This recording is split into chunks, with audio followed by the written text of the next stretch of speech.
नमस्कार दोस्तों। आज मैं बात करूंगा म्यूचुअल फंड मतलब कि लास्ट 5 ईयर 10 ईयर में जो भी म्यूचुअल फंड ने अच्छा रिटर्न दिया है वो उसके बारे में बात करूंगा। मतलब कौन से सेक्टर में उन्होंने क्या बोलते हैं इन्वेस्ट किया है, किस टाइप के म्यूचुअल फंड हैं। लार्ज कैप है, स्मॉल कैप, 3 टाइप के म्यूचुअल फंड होते हैं। स्मॉल कैप जो छोटी कंपनियों में इन्वेस्ट करते हैं, और मिड कैप मतलब मीडियम टाइप कंपनियों में उनका मतलब इन्वेस्ट करते हैं। और लार्ज कैप मतलब बड़ी कंपनियों जैसे निफ्टी 50 या निफ्टी 100 के अंदर जो भी कंपनी आती हैं लार्ज कैप, उनकी प्रोबेबिलिटी डिफ़ॉल्ट होने की बहुत कम रहती है। अच्छा खासा उनके पास फंड रहता है, अच्छा खासा बिजनेस रहता है। वही कंपनियां निफ्टी 100 निफ्टी 50 में आती हैं, बड़ी बड़ी कंपनियां, तो वो उसमें इन्वेस्ट करते हैं। उसमें रिटर्न हो सकता है कम मिलता है, लेकिन आपका पैसा है सेफ रहता है और सुरक्षित रहता है, लंबे समय में बढ़िया रिटर्न देती है। म्यूचुअल फंड क्या होता है, एक दिन के लिए नहीं होता है। मैं आपको म्यूचुअल फंड में ग्रो अप में आ गया, म्यूचुअल फंड में आ गया, देखो यहाँ पर आ रहा है। अब इसमें से क्या अलग करते हैं लोग कि बोला मेरा अकाउंट तो SBI में है, मेरा अकाउंट HDFC में है, मेरा अकाउंट ICICI में है, तो मैं ICICI का खरीदूंगा, मैं HDFC का खरीदूंगा, मैं SBI का खरीदूंगा, मैं एक्सिस का खरीदूंगा। ऐसा कुछ नहीं है इसमें। म्यूचुअल फंड में ये मायने नहीं रखता कि आप कौन सी कंपनी से मतलब खरीद रहे हो, या बैंक में मेरा उस अकाउंट है तो उससे लेंगे, वो भी आपको कमीशन लेते हैं, यहाँ भी कमीशन लेते हैं, सभी जगह कमीशन लेते हैं। तो आप ये चीज़ चूज करना कि आप मतलब ये अलग अलग फंड क्या MC हाउसेस हैं, एसेट मैनेजमेंट कंपनी होती हैं, अलग अलग गवर्नमेंट से लाइसेंस ले रखा है, फंड मैनेजर होते हैं इनके। जो फंड ज़्यादा परफॉर्म करेंगे आप पब्लिक उसी में पैसा डालेगी। अब जैसे मैं आपको दिखा रहा हूँ, आपने सुना नहीं होगा क्वांट स्मॉल कैप में। क्वांट क्या है, स्मॉल कैटेगरी का। ऑल ओवर इसने देखो 17% एनुअलाइज रिटर्न दिया है 2013 से अभी तक। तो आपके पैसे को इसने 17% सालाना के हिसाब से आपका पैसा बढ़ाया है इसने। मान लो कि आपका पैसा 17% के हिसाब से बढ़ा है, सोच लो। इसमें मतलब आपने 2017 से डालना शुरू किया होता है। रिटर्न कैलकुलेटर में मैं यहाँ गया, यहाँ से मान लो आपने वन टाइम डाले होते 1 लाख रुपए 2005 मतलब 5 बोल रहा हूँ, 5 साल पहले, तो आपके पैसे को देख लो कितना कर दिया होगा।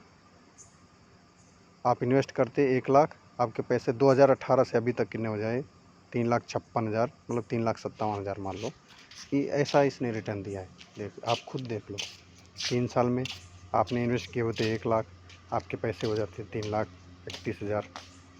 मतलब 5 साल में इसने कम दिया है, लेकिन 3 साल में इसने बहुत ही ज़्यादा रिटर्न दिया है। देखो अगर आप SIP कर रहे होते, इसमें देख लो, आप कैलकुलेटर से चेक कर सकते हो, आप मंथली SIP आप 5,000 की कर रहे होते तो आप इन्वेस्ट करते 3 लाख रुपए, आपका हो जाता 7,93,317। 3 साल का देख लो, मतलब 3 साल का भी देखोगे ना, टोटल आपका 20 क्या बोलते हैं 21 23 63 मतलब 21% के हिसाब से लगभग दिया है आपका 20 पॉइंट समथिंग के। तो उसने भी 3 साल में आपका 1 साल में आपके पैसों को देखो कितना किया। आप इन्वेस्ट करते 60,000, आपके 71 मतलब 19 20 आज ऐसे। रेटिंग देखो इसका, ये फंड साइज़ कितना है, फंड कितना क्या करता है, मैनेज करता है 6,779 करोड़ रुपए मैनेज करता है। रेटिंग इसकी ठीक ठाक है, तो 4 स्टार रेटिंग है। अभी यहाँ आ गए ICICI प्रूडेंशियल कमोडिटी फंड। अब इसको मैं पहले क्वांट का दिखा देता हूँ कहाँ कहाँ। अगर आप लोग सोचते होगे ना कि मतलब म्यूचुअल फंड वाला कैसे कहाँ, वो भी मार्केट में इन्वेस्ट करते, देखो इसने कहाँ कहाँ इन्वेस्ट करके रखा, कितना % देख लो, आप देख सकते हो खुद। अलग अलग टाइप की कंपनी में कुछ % करके डाल रखा है। टोटल इसने 78 कंपनियों में डाल रखा है पैसा अपना। तो ये म्यूचुअल फंड में इसीलिए लॉस होने के चांस कम होते हैं, क्योंकि अपने अगर ये आपका 1,000 रुपये लेके डाल रहे हैं ना, तो देखो 79 कंपनियों, 79 कंपनियाँ तो कभी लॉस में जा नहीं सकती, या 79 कंपनियाँ कभी बर्बाद हो नहीं सकती। तो ऐसे म्यूचुअल फंड काम करता है। ऐसे ही देखो, ये आपको आगे दिखा रहा हूँ, ये कमोडिटीज़ इसने 2019 से बना था ये फंड लास्ट। ये देखो 2019 NAV की 2019, तब से इसने एनुअलाइज रिटर्न दिया 34। देखो ये देखो बहुत ज़्यादा दिया है इसने। एनुअलाइज दिया है क्या बोलते हैं 40% 3 साल में। 1 साल में इसने 19%, 6 महीने में 10%, 1 महीने में इतना दिया है। और इसके क्या बोलते हैं होल्डिंग देखो, ये देख लो आप, बड़ी बड़ी अच्छी अच्छी कंपनियों में है, आप देख लो खुद।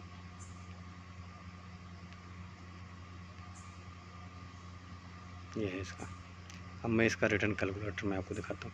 तो कभी आप ये मत देख के लेना कि मेरा अकाउंट इस बैंक में है तो मेरा पैसा वहाँ डालूँगा म्यूचुअल फंड में तो सेफ़ है या यहाँ पर नुकसान होगा। ऐसा है कि फंड है, वो फंड हाउस होते हैं, वो ऐसा नहीं हो सकता। क्या होता है कि ऐसे उनको फ़ायदा मिल जाता है कि आप ये ICICI में बैंक खोलें और आपको उसी एक ही जगह सब कुछ मिल जाता है, ये बात अच्छी होती है बस। लेकिन आपका फ़ंड परफॉर्म कितना करेगा, कैसे करेगा, ये थोड़ी कि ICICI के ले लिया तो आपने फ़ंड अच्छा है या SBI के ले लिया। तो ऐसे लोग यही गलतियाँ करते हैं कि मतलब SBI में है तो मैं SBI का फ़ंड क्या पता परफॉर्म अच्छा ना कर रहा हो। तो ये देखो मैं ऐसा वन टाइम में दिखा रहा हूँ, 1 लाख डाला, 1 लाख का 3 साल में इतना बन गया।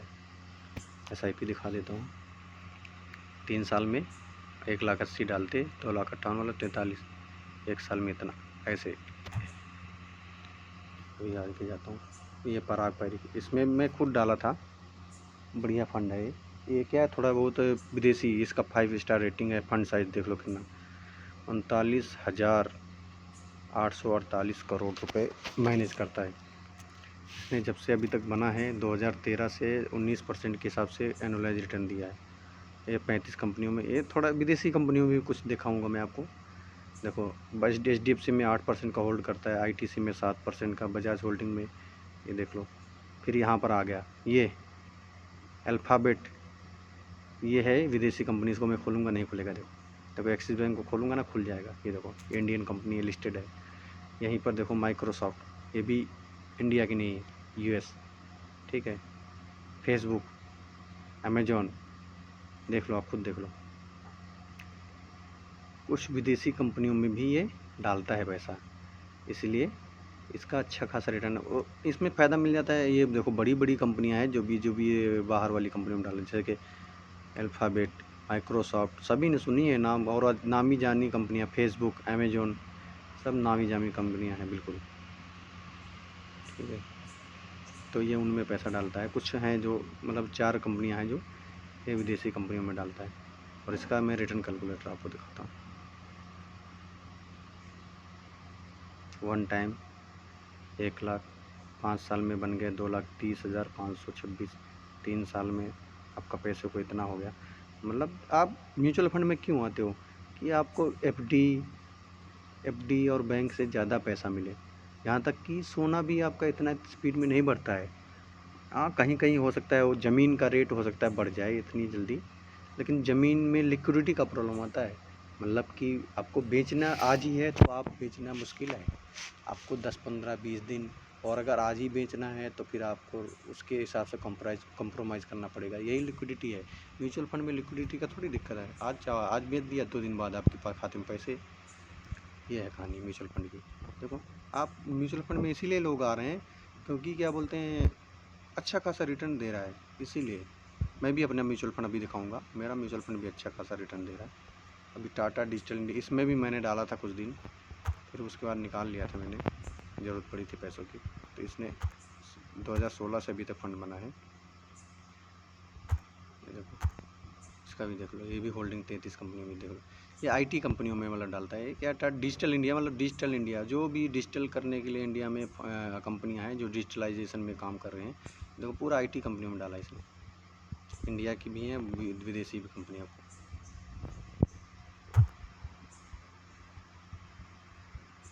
ये देखिए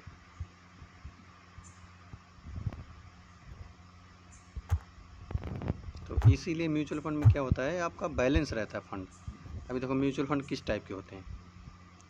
अभी NFO पहले मैं बताता हूँ। NFO क्या होता है, जब कोई म्यूचुअल फंड पहली बार आ रहा होता है ना, लॉन्च हो रहा होता है, तो NFO होता है। जब देखो कब से कब तक ओपन हो रहे हैं, लॉन्च कब हो रहा है 7 अगस्त, क्लोज कब हो रहा है 21 अगस्त। वैसे ही देखो ये देखो अलग अलग कंपनियाँ हैं, अलग अलग टाइप के फंड होते हैं, देख सकते हो आप। जो क्लोज हो गए वो भी यहाँ दिखा रहा है, रिसेंटली लिस्टेड वो भी यहाँ दिखा रहा है।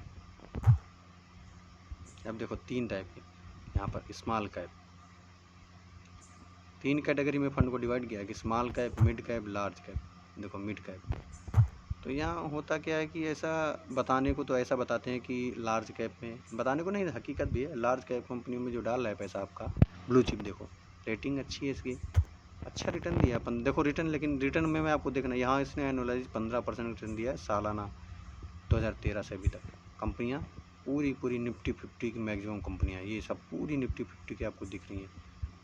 कुछ बहुत होंगी तो निफ्टी 100 की होंगी, लेकिन सबकी सब निफ्टी 50 की ही है मैक्सिमम, अच्छी खासी, जो कभी मतलब इनके डिफ़ॉल्ट होने कोई चांस नहीं, लेकिन रिटर्न में अंतर आ जाएगा। ये देखो, यहाँ देख लो खुद, आप देख लो पूरे फंड है। मैं ऊपर क्लिक कर रहा हूँ, 5 साल का रिटर्न, 1 साल का रिटर्न, ये पूरी कंपनी को देखो। हाँ, ये भी देखो, लार्ज कैप कंपनियों में डाला, ये 1 साल में 1% रिटर्न दिया। 3 साल में देखो, 3 साल में ये देख लो, 5 साल का देखो, एनुअलाइज है, सब एनुअलाइज है सभी। तो लंबे समय में देखो कम रिटर्न दिया है, लेकिन ये लार्ज कैप आपका पैसा सेव, तब भी आपको देखो कोई भी फंड आपको 10% से नीचे नहीं दे रहा है, तो आप इसमें क्यों आ रहे हो म्यूचुअल फंड में पैसा डालने?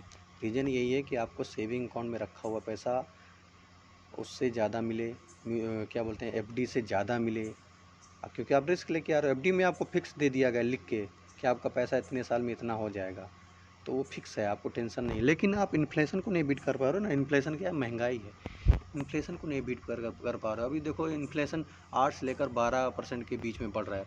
अब मान लो कि इन्फ्लेशन अब समझ 12% के आसपास तक बढ़ रहा है, इतना तक हाई तक जा रहा है, 15 तक भी गया। तो सोचो आप इन्फ्लेशन को बीट करने के लिए तो आ रहे हो, आपका 1 रुपया कल 2 रुपये हो भी जाता है, तो आपका इन्फ्लेशन इतना हो गया है कि 2 रुपये की वैल्यू 1 रुपये के बराबर ही होगी तब भी, यही कहानी है। तो ये चीज़ है इम्पॉर्टेंट। अभी देखो मिड कैप में दिखा रहा हूँ मैं आपको, मिड कैप वहाँ पर आपने देखा एनुअलाइज, यहाँ मिड कैप देखो, 1 साल का रिटर्न देखो, मतलब यहाँ रिस्क थोड़ा ज़्यादा है, तो यहाँ रिटर्न भी अच्छा है। 3 साल का देखो रिटर्न अच्छा खासा है, तो रिस्क है वहीं रिटर्न है, ठीक है। रिटर्न तो रिस्क तो लेना पड़ेगा। ये देखो 5 साल का, मतलब आपको 15% से ऊपर ही सभी ने दिया है, 16, 17, 18, 20, 23 ऐसे ही दिया है। ये देख लो, अब स्मॉल कैप में जाएंगे, यहाँ हो सकता है हाई रिटर्न होंगे, लेकिन यहाँ रिस्क ज़्यादा है। देखो एनुअलाइज देखो, कोई भी शायद ही 20 के नीचे हो, एक है ये 20 के नीचे, यही देख रहे हो आप। क्या SBI देख के तो, लेकिन अच्छा फंड है ये भी, SBI का रेटिंग यहाँ देख लेना, रेटिंग भी बढ़िया फंड है। आप लंबे समय के लिए पैसा डालो तो आप पैसे को डिवाइड कर सकते हो, जैसे कि आपको 3000 की SIP करनी है, तो 1000 की SIP क्या बोलते हैं आप लार्ज कैप में कर सकते हो, एक मिड कैप में कर सकते हो, एक क्या बोलते हैं स्मॉल कैप में कर सकते हो। तो पैसे को डाइवर्सिफाइड करना है, मतलब एक ही जगह नहीं कि स्मॉल कैप में। हो सकता है कभी कभी ऐसा भी होता है कि स्मॉल कैप का सेक्टर स्लो पड़ा है, काम नहीं कर रहा है, मतलब इतने अच्छा खासा रिटर्न नहीं दे रहा है, मिड कैप वाला अच्छा दे रहा है। कभी कभी होता है मिड कैप की कंपनियां चल जाती हैं, स्मॉल कैप पड़ा रहता है, बिल्कुल अपने उसमें चलता रहता है कछुए की चाल में। और ऐसे ही क्या बोलते हैं, कभी कभी क्या होता है लार्ज कैप कंपनियां भागने लगती हैं, वो अपने हिसाब से मतलब ज़्यादा रिटर्न देती हैं। तो सेक्टर वाइज हैं, डालो पैसा। आप जैसे 3000 डालने हैं तो SIP करनी है, कर सकते हो। छोटा छोटा अमाउंट है ना, आपको पता नहीं चलेगा। मैं भी डाल के रखा हूँ, लेकिन तब मेरे को क्या है ना, इतना जानकारी नहीं थी। अब मेरे को धीरे धीरे जानकारी हुई तो पता चला। ये देखो मैंने भी डाला है, मेरा भी फंड है, कोई ख़राब रिटर्न नहीं दे रहा है अभी तक। मेरे को टोटल रिटर्न इसने 16.9 है। 2-3 दिन से मार्केट गिर रहा है, तब से गिरा, नहीं तो ये 18% तक था, अच्छा खासा रिटर्न। ये देखो मैंने डाला कितना, ये 11% है, ये 21% है।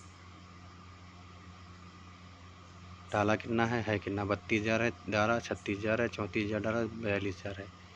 तो आप देख सकते हो, ये मेरे मतलब म्यूचुअल फंड है, खुद ग्रो में चल रहे हैं ये, मतलब मैंने ग्रो में नहीं चल रहे हैं, सॉरी, मेरा फ़ोन पे में चल रहे हैं, लेकिन यहाँ से मैंने इंपोर्ट करके रखा है। देखो ये देखो एक्सटर्नल दिखा रहा है, रेगुलर हैं एक्सटर्नल, रेगुलर।